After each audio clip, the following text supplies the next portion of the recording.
Good morning everyone. Welcome to this presentation. My name is Rohtansha Sharma and I am a clinical optometrist at Amritsar Eye Hospital.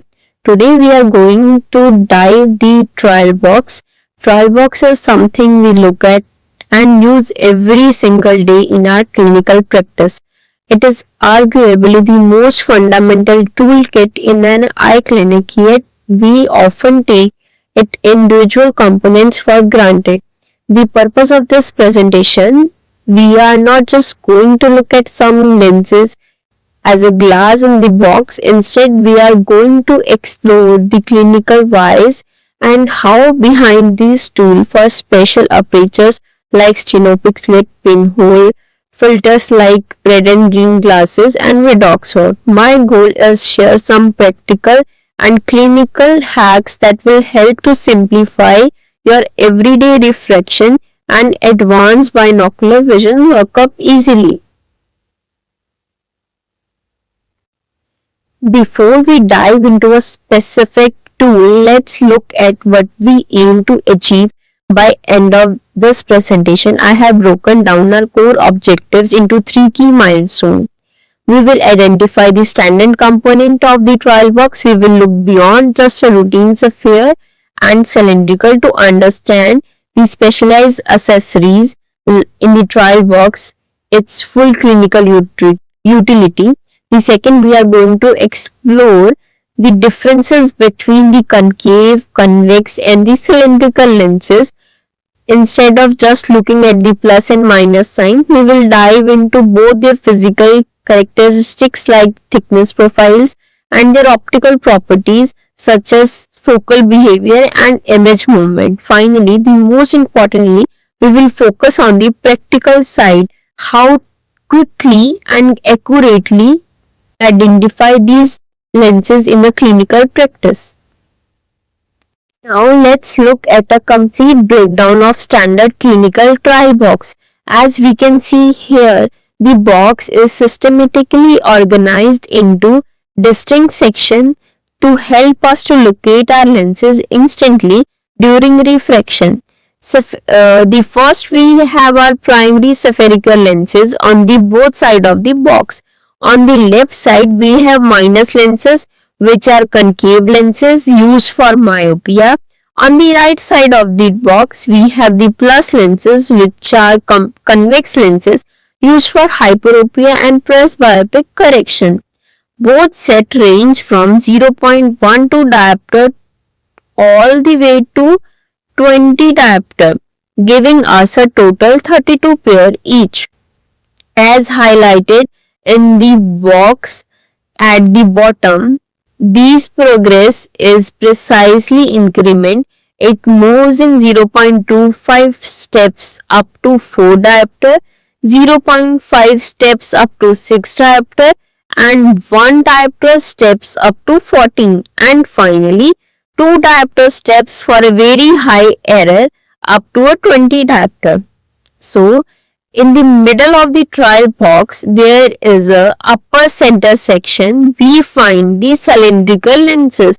There are 20 pairs each for both minus and plus cylindrical, which we use to correct the astigmatism. To the far upper left, we have our prisms, total 10 lenses. These range from 0.5 prism diopter to 12 prism diopter. We utilize these for measuring and correcting muscle deviation or strabismus. There are total 10 prisms. And on the upper right corner, we have our specialized accessory lenses. These include crucial diagnostic tools like a pinhole, stenopic slit, red-green filter and redoxon, which we'll look at individually in a moment. Finally, sitting right in the center of the box is the trial frame, the adjustable frame that holds these combinations perfectly in the front of a patient's eye. Now let's look at the basic building block of our trial box. that is concave and convex lenses. If you look at the video on the left, you can clearly see how these two lenses bend light completely differently. Let's break down the differences using 4 major points. One is concave lens moves the parallel rays from a single point apart, which we call a divergence. Because they spread light out, they create a diminished and smaller image. Whereas on the other hand, convex lens brings the parallel ray light together at a single focal point, which is called as convergence, and that they focus light inward and they magnify the image and making it more look larger. Whereas on the third and fourth point, concave lenses have a negative focal length. The image they form is always virtual erect, meaning it appears upright and on the same side as the object, whereas on the convex lens, they have the positive focal length. They form a real and inverted image, meaning it is upside down and can be projected on the surface like a retina. Once we pull a lens from a dry box, how do we confirm exactly what is in the clinical practice? We use 3 quick hand-on dusting methods on the basis of size, physical thickness, motion testing. Let's break them down. First, on the left side, if you look at the video, there is an image size by holding the lens over the target like a letter K shown on the left side.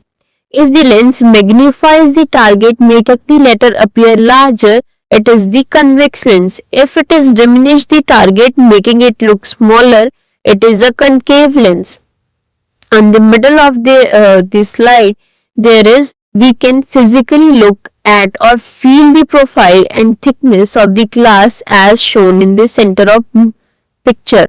The convex lens is always thicker at center and thinner at center, whereas convex lens is exactly opposite. It is thinner at center and thicker at edges. This rule doesn't apply for the lower powers. It usually helps to understand for the larger power, more than 10 diopter or 6-7 diopter. On the right hand side, we can judge lenses on the basis of hand movement. Fine. We perform the movement test by gently shifting the lens back and forth while looking at a distance chart like in the video. For a convex lens, the image moves against the direction of your hand. If you move the lens up, the letters move down. For a concave lens, the image moves with the lens. If you shift the lens up, the letters will shift up as well. Now let's apply what we just learned about concave and convex lenses to the most common refractive error, that is myopia and hyperopia. If you look at the real world photo on the left side, you see exactly how light behaves in myopic eye. The parallel laser lines are converging in front of retina because the eye optical system is either too strong or the eyeball length is too long. The light crosses early and forms a blur circle by the time it reaches back. So, in a simpler way, the light focus in front of retina. If we introduce a concave lens, because concave lens diverge light, it separates the incoming laser light or just enough so that when they pass through the eye, they pushes back and focus perfectly on the retina, giving us a clear myopic correction. On the right side, for the hyperopic patient, it is exactly opposite. In the uncorrected state, at the top, the parallel light rays form a target cross at a virtual point behind the retina, because the eye lacks enough focusing power.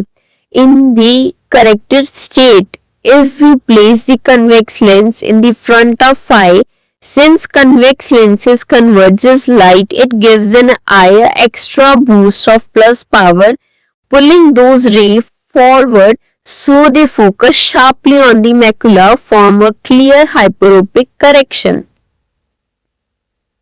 Break down astigmatism. Unlike myopia or hyperopia, where light rays focus evenly at a one point, an astigmatism eye cannot focus light smoothly on a single sharp point due to its uneven shape. As a result, the incoming light gets scattered and creates a multiple focal point inside an eye. You can see this clearly in a diagram below. While normal vision creates a sharp single astigmatism, eye splits the rays and causing the patient to see a blurred or ghosted image. To fix this error, we look at our trial box for cylindrical lenses. A regular spherical lens bends light uniformly in all directions, but a cylinder is unique because it only bends light rays one specific direction. As shown in the eye diagram, that how by placing a cylindrical lens allows us to selectively target the weaker meridian and pull those separate focal lines back into a single perfect focus on the retina. And now, how finally we can manually check if a lens is a cylindrical. In the clinic, we look at a movement of a lenses. If you take a lens out of a box and rotate it over a line target, you will see a distinct tilt or scissoring present upon the lens rotation, while the spherical lens doesn't have any scissoring or tilt present. So, you can check if the tilt is present, the lens is cylindrical. If tilt is not present, the lens is spherical, and instantly locate its exact axis before placing in a trial frame. Now let's talk about one of the most simplest yet most powerful diagnostic tool we use in a clinical practice, that is the pinhole occluder, which is just act as a quick optical filter that tells us that what the problem is, that refractive error or any structural and pathological change. To understand how it works, we have to look how the light rays enters in our eye and how it helps to detect the refractive error or any structural issues. When the patient has uncorrected refractive error like myopia, hyperopia, astigmatism, usually the peripheral rays that is shown in the figure like a dotted ray creates a major wide angle because the eye natural lens system cannot focus them correctly. These bad rays or messy rays create a wide angle and creates a larger blur circle on the retina.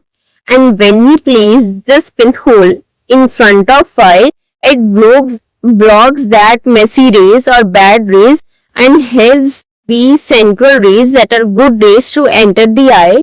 And this usually central rays have a smaller angle and creates a smaller blur circle on the retina.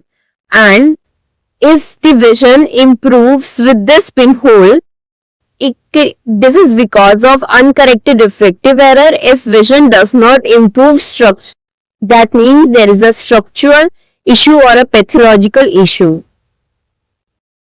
Now let's discuss about the stenopic slit. As you can see from this, there is a rectangular aperture on the occluder. Mechanically, it has a standard width of 0.5 to 1 mm and a length of 15 mm. So Now, the question arises how it works. Optically, it works on two main principles. First, it acts as a pinhole and but in only a specific direction. It blocks the peripheral light rays that are traveling perpendicular. So, if the aperture is this, so it blocks the perpendicular light rays to the slit, which immediately reduces any blur circle on the retina in a specific pathway. Second, because it limits the light to a narrow line, it isolates just one principal meridian at a time. This allows us to measure the refractive power of each axis completely independent. So, what it's the clinical value, the ultimate clinical hack or a benefit of using a stenopic slit is it turns a complex astigmatism refraction into two simpler independent spherical refraction. Instead of juggling between the complicated cross-cylindrical techniques on a difficult patient, you simply find the two principal meridians, find the best sphere for each axis and calculate the prescription from there, and it is an incredibly reliable tool for irregular corneas or a high astigmatism. Moving on, the red and green filter, the core clinical principle behind this tool is chromatic disassociation. By placing a red filter over one eye and the green filter over the other, we selectively isolate the visual input of each eye simultaneously. So, breaking the normal binocular fusion. This allows us to test how brain processes separate sensory views at the exact same time. So, this red and green filter used in word for dot test and the diplopia charting. On the left hand side, there is a word for dot test which is used to measure the separation and diplopia at both distance and near. So, the red and green filters, the eye with the red lens only sees the top red dot. The eye with the green lens only sees the two side green dot and the bottom dot as a green dot. If the patient has a normal fusion, they will see four dots, and if the one eye is suppressing, they usually see two or three dots, and if they have unfused diplopia, they will see five dots. And in the diplopia charting on the right side, we apply this exact same red and green disassociation for diplopia charting. By completely preventing the eye from fusing a target, we can systematically map out where the patient experiences double image. This is crucial, non-invasive way to investigate the underaction and overaction of the extraocular muscle across the 9 cardinal positions of a gaze, helping us to isolate the specific paralytic muscle. This test will be more explained in the other day. By breaking fusion so cleanly, the red-green filter gave us a clear window into both sensory suppression and motor misalignment. The next, let's see how we use the same principle of disassociation with the Maddox rod. Our final specialized tool in the Maddox rod. Its primary job is disassociation. Usually, our brain works hard to fuse the image from both eyes into one. The Maddox rod stops this by making the eyes see completely different shapes, a white dot in a one eye and a line in the other eye, red line in the other eye. Since the brain can't fuse a dot and line, it lets the eye to relax and their natural resting position, revealing any hidden muscle imbalance. So, what is the optical prism and how the line it creates? As we see in the center image, a lens is made up of several high-powered red cylindricals. These cylinders take a single point of a light and distort it a long, thin red streak. This allows the patient to easily distinguish the input of the tested eye from the untested eye. So, what is the 90-degree rule? The most critical thing to remember when placing the Maddox rod in the trial frame is the 90-degree rule. The red streak will always appear perpendicular. If, let's take an example, if this is the Maddox rod, if we place these lines horizontally, so when we take the line, it creates a perpendicular red line. So this will always appear perpendicular to the direction of the cylinder. If the cylinder are standing up vertically, if the cylindrical are placed vertically, the patient will see a horizontal line. So to make this easy to remember in the clinic, look at the orange box. If you want to check the horizontal deviation like ESO and EXO, we have to place the cylinder horizontally, so the line will appear vertically, and this will help to check the ESO and EXO. If we have to check the deviation like vertical deviation like hyper and hypo, so we have to place a vertical cylinders and the line will appear horizontally. By asking the patient where the red line slit compared to the white dot, we can instantly diagnose and measure their muscle alignment. And hence, that brings us to the end of our trial box. From the basics affairs we use for simple myopia to advanced tools like cylindrical, pinhole, stenopic slit and Maddox rod for complex binocular vision. Every piece of this box plays a vital role in our clinical success. And hence, thank you for your attention.